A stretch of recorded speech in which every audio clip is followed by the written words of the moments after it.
Pem-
Pemirsa, yang Anda saksikan saat ini merupakan visual terkini di Stadion Utama Gelora Bung Karno, di mana para pendukung masih banyak yang mengantri masuk ke dalam Stadion Utama Gelora Bung Karno.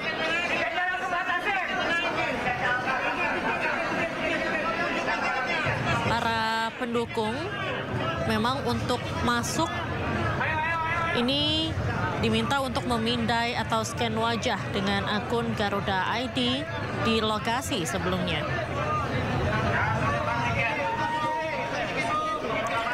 Apabila kita ulas, pemirsa, untuk sistem Garuda ID sendiri, ini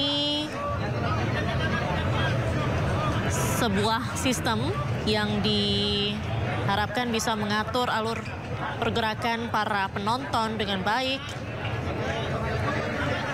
Kemudian akun Garuda ID sendiri ini diwajibkan bagi siapapun yang ingin menonton langsung pertandingan Timnas Indonesia sebelum masuk ke tribun. Penonton wajib menunjukkan tiket. Lalu petugas akan memindai wajah masing-masing pemegang tiket.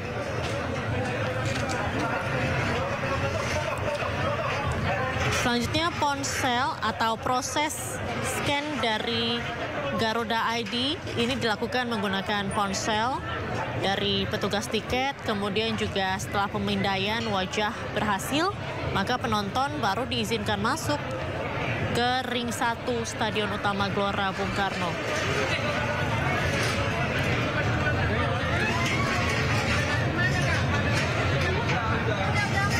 Baik, pemirsa, untuk mengetahui suasana di Stadion Utama Gelora Bung Karno secara langsung, kita sudah terhubung kembali bersama Bung Effendi Ghazali. Selamat malam, Bung Effendi. Ya, selamat malam Diandra, dan ini kami sudah sama-sama di dalam stadion dan para pemain dari kedua tim sudah melakukan pemanasan, termasuk juga wasit ya, dari Iran yang memimpin pertandingan. Secara umum suasana di dalam ini berlangsung tertib. Mungkin masih banyak teman-teman di luar sana yang mungkin sedang menyesuaikan diri dengan sistem Garuda ID, kemudian bagaimana memperlihatkan tiket, bahkan katanya akan ada face recognition segala macam. Tapi di dalam suasananya tertib, semuanya sangat antusias. Dari tadi lagu-lagu supporter sudah mengalir dengan deras. Anda lihat di situ ada bunyi drum dan lain-lain. Dan di lapangan para pemain dari kedua tim ya, tim Samurai Jepang maupun Garuda kita sudah sama-sama melakukan pemanasan. Tadi sudah terlihat juga Tim Taeyong seperti biasa melakukan semacam ritual keliling lapangan ya. Kalau di Qatar saya sering lihat dia pegang jala gawang. Di sini saya belum lihat dia pegang jala gawang. Tapi sudah sama-sama di lapangan dan sudah siap tempur kurang lebih 32 menit lagi. Baik, Bung Effendi, tadi kan sempat disinggung juga soal Garuda ID nih. Tadi kan juga kalau misalnya kita lihat alur masuk para penonton atau para pendukung ini antrinya sangat panjang. Ini apakah bagaimana sebetulnya alur masuk melalui sistem yang saat ini diterapkan, Bung Effendi? Ya, saya mendengar dari beberapa teman bahwa ya kita memang harus punya Garuda ID, lalu membelinya melalui jalur-jalur yang ada ya. Dan lepas dari itu, memang sebetulnya kalau mau jujur, sistem dengan face recognition itu saya sangat jarang sekali menemukan di dunia ya, di stadion lain di dunia. Tapi mungkin maksudnya ini supaya saya malah mau nanya, Dusan pernah menemukan face recognition untuk masuk stadion? Jarang ada. Jadi memang agak sulit menemukan itu, tapi kita sedang mencoba menata diri dan untuk pertama-tama Diandra dan para pemirsa saya rasa memang akan menemukan kesulitan ya. Apalagi orang sedang semangat betul ingin masuk ke dalam stadion, ingin menyaksikan sejarah di mana saya sampaikan tadi ya, kita penuh semangat, penuh antusias walaupun lawan yang kita hadapi adalah nomor 1 di Asia, sedang memimpin juga sekarang ini. Baik, atmosfer di dalam Stadion Utama Gelora Bung Karno sendiri saat ini seperti apa, Bung?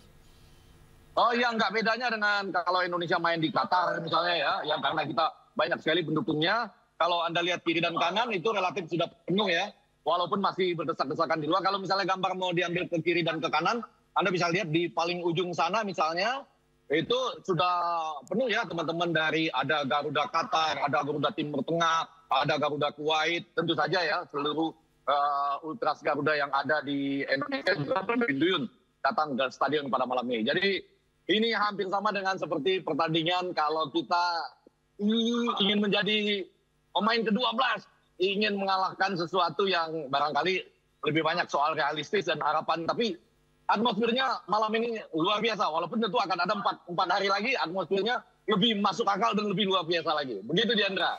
Baik, Bung Effendi, tadi baru saja keluar nih starting line up timnas Indonesia. Baik.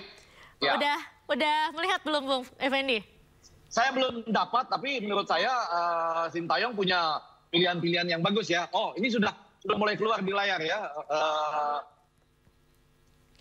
Starting line up-nya boleh saya bacakan nih, Bung ya? Boleh baik. Saya juga punya ya baik. Ya silakan. Baik. Kita 3-4-3 kan? Ya, silakan dibacakan. Betul. Jadi di F atau di back itu ada Kevin Dix, Jay Itzes, Rizky Ridho, Kelvin Verdong, kemudian ada Nathan Chuaon, dan juga Justin Hapner. Kemudian di lini tengah kita ada Tom Hey dan juga Yakob Sayuri. Kemudian di striker atau penyerang ada Rafael Strijk dan juga Ragnar Ortmangun. Sementara untuk kiper ada Martin Pas. Menurut Bung Effendi, bagaimana nih lini pertahanan timnas di starting line up kita? Ya, mudah-mudahan suara saya terdengar ya. Menurut saya ini adalah line up terbaik kita ya untuk starting 11 sebagaimana kita tahu. Pas tentu saja kiper terbaik kita yang penuh pengalaman. Kemudian tadi Anda sebutkan ada Rizky Ridho, Jay Itzes juga. Kemudian Kevin Dix, wajah baru yang akan merumput pertama kali untuk timnas kita. Dan tadi ya di tengah ada Tom Haye dan Nathan Chuaon. Dijamin itu adalah dua pemain yang luar biasa, disebutkan siang nih. Satu demi satu sedang diperkenalkan. Baik, Bung Effendi, kalau kita lihat pemain lokal kita, pemain lokal kita kan ada Rizky Ridho dan juga Yakob Sayuri yang dipercaya untuk menjadi starting line up. Menurut Bung Effendi seperti apa? Oh iya, tentu saja Rizky Ridho menurut saya biasanya dia menjadi kapten dan ini adalah pemain back yang luar biasa yang seringkali melakukan gerakan-gerakan cerdas ya. Dia hanya tidak ingin bermain di luar saja, lebih senang bermain di kandang. Padahal sebetulnya menurut saya dia punya peluang dan setara lah dalam posisi ini. Tentu saja Yakob Sayuri kembali setelah cedera.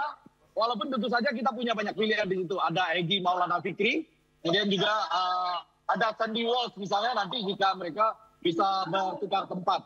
Tapi saya juga melihat aliran serangan setelah kita bertahan dengan sangat baik dengan Kevin Dix di 3-4-3 ada Verdong lalu pemain-pemain depan kita. Jadi kita punya pilihan yang baik didukung oleh Rizky Ridho dan Yakob Sayuri sebagai pemain-pemain dari Liga 1 kita yang diberi kesempatan turun pertama.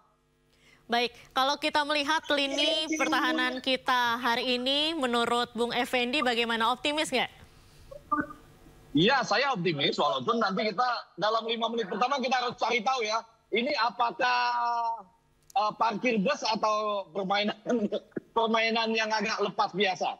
Kalau dia misalnya menjadi parkir bus memang agak menyulitkan walaupun sekali lagi tadi Egy Maulana Fikri disebutkan juga sebagai dalam daftar dengan pemain ya. Jadi kembali pertanyaan Diandra, pertahanan kita baik tapi kalau semuanya nanti turun ikut bertahan, termasuk Verdong ikut bertahan, bahkan Tom Haye dan Nathan Chuaon juga ikut bertahan, agak sulit bagi kita gitu. Tapi ya kita lihat 5-10 menit. Saya berharap mereka tidak sepenuhnya parkir bus gitu ya, tapi di sana sini juga melakukan terobosan-terobosan.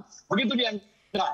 Baik, Bung Effendi, striker muda kita, Rafael Strijk ini kan kemarin sempat mencetak skor di Australia di klubnya yaitu Brisbane Roar. Kira-kira pada malam hari ini bisa nggak mencetak gol untuk timnas Indonesia?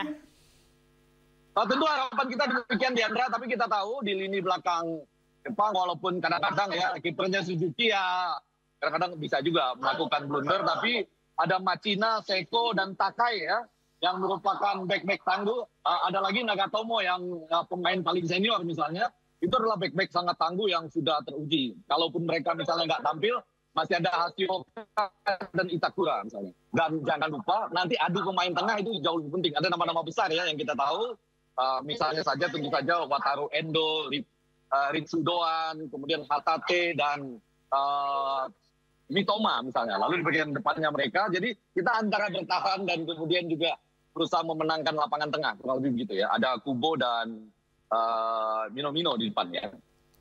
Kalau kita ngelihat peluang dari timnas Indonesia untuk setidaknya menahan imbang Jepang atau mungkin bisa, kira-kira kita mencuri poin dari laga ini, menurut Bung Effendi seperti apa? Kalau Anda tentunya mau jujur, ini ada para pengamat sepak bola juga di sekitar kami.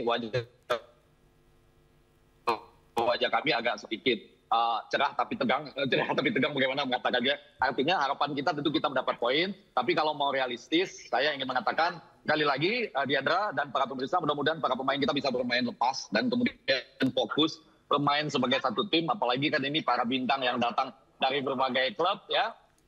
Soal hasil nanti akan menjadi buah dari prosesnya. Tapi harapan kita pasti mendapat poin. Tapi kalau mau jujur, memberikan perlawanan terbaik itu harapan kita sebelum atau mempersiapkan diri ya sebagai sebuah tim untuk menghadapi Arab Saudi nanti pada tanggal 19. Begitu Diandra. Baik, Bung Effendi, saya akan bacakan lini dari timnas Jepang, di mana ada goalkeeper yaitu Zion Suzuki, kemudian juga di lini belakang ada Daiki Hashioka, Kou Itakura, kemudian Koki Machida. Selanjutnya di lini tengah ada Kou Itakura, Hidemasa Morita, ada Endo, Kaoru Mitoma, ada Minamino, Ritsudoan, Daichi Kamada. Kemudian juga sebagai striker ada Koki Ogawa. Koki Ogawa yang menggantikan Ueda yang sedang cedera, ya. Betul. Nah, sementara itu Kubo atau Takefusa Kubo ini menjadi cadangan. Menurut Bung Effendi, bagaimana lini dari Jepang?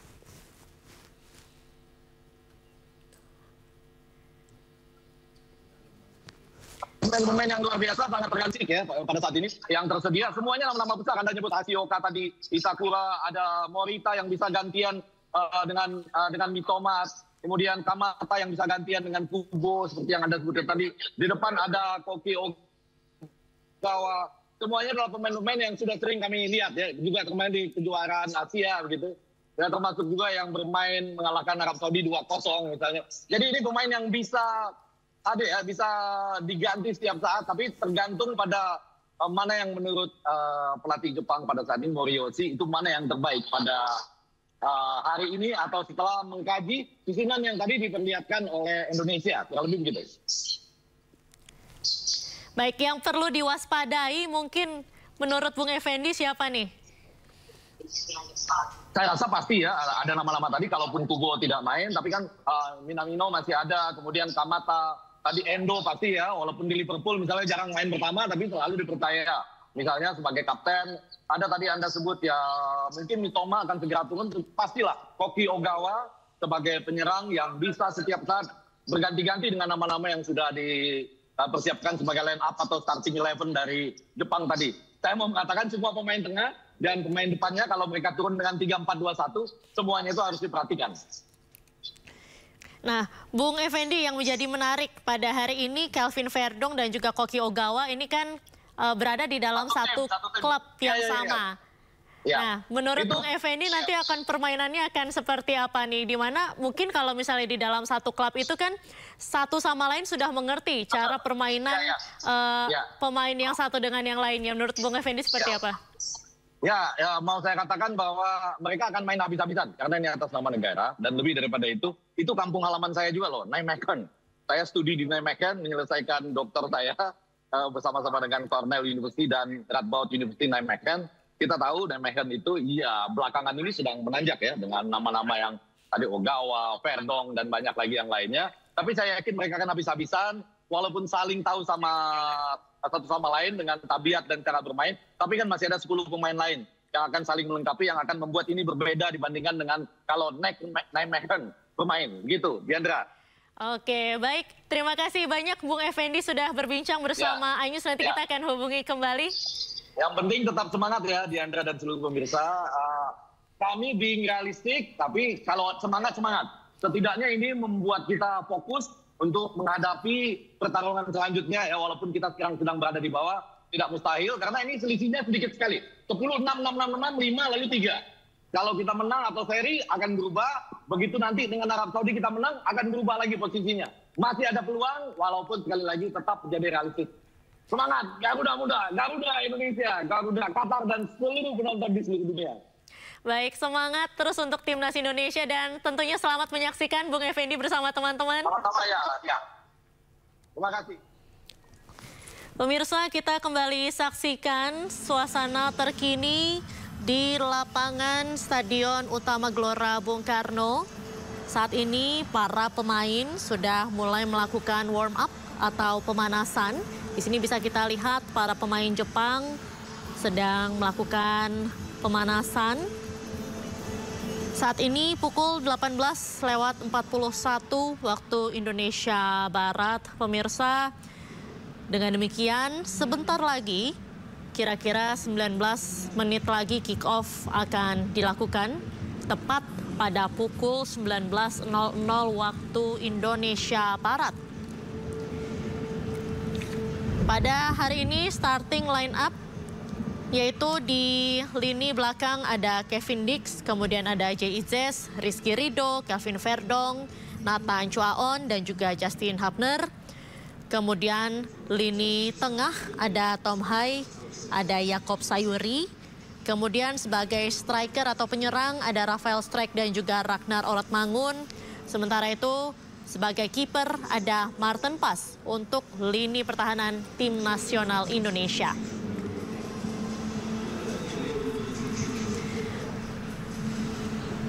Pemirsa, breaking news akan segera kembali usai jeda, tetaplah bersama kami.